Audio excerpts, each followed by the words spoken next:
கடலூர் மாவட்டம் பன்ருட்டி வட்டம் திருத்துறையூர் அருள்மிகு ஸ்ரீ சிவலோகநாயகி அம்பிகை உடனாகிய சிஷ்டகுருநாத சுவாமி திருக்கோவில் திருத்துறையூர். திருவெண்ணையநல்லூரில் வழக்காடு மன்றம் முடிஞ்ச பிறகு சுந்தரா நீ துறையூருக்கு வான்னு சொன்னதாக ஐதீகம். அப்படியாக துறையூருக்கு வந்தபொழுது சுவாமி தரிசனம் கிடைக்காதனால சுந்தரர் இங்கிருந்து ஒரு பர்லாங்கு திரும்பி போகிறார். அப்படி செல்லும் பொழுது சுவாமியே வயோதிகராக வந்ததாக ஒரு ஐதீகம். அதனால் அந்த ஊர் கிழப்பாக்கம்னு பேர்.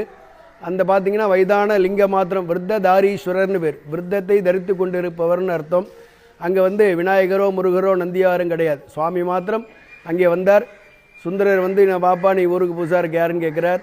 அடியேன் சுந்தரர் ஐயா சொல்லி தாங்க வந்தேன் அப்படின்னார். அப்படியா நான் தரிசனம் பண்ணி வைக்கிறவான்னு ஐஷன் வந்ததாக ஒரு ஐதீகம்.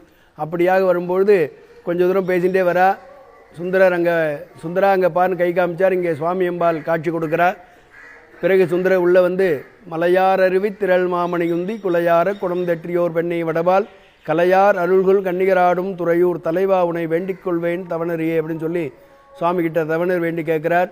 அதன்படியாக ஆலய வளாகத்தில் பார்த்தோம்னா தட்சிணாமூர்த்திக்கு அருகாமையிலே சாட்சி விநாயகர்னு இருக்கார். விநாயகரே சாட்சியாக வச்சு உபதேசம் பண்ணதாக ஒரு ஐதீகம். ரொம்ப விசேஷமான ஒரு க்ஷேத்திரம். இங்கே சுவாமி மேற்க பார்த்துருக்கிறது ஒரு விசேஷம். அருணந்தி சிவாச்சாரியார் இந்த ஊர்லேயே பிறந்து அவருடைய ஜீவ சமாதி நம்ம கோவிலுக்கு எழுத்த மாதிரி இருக்குது.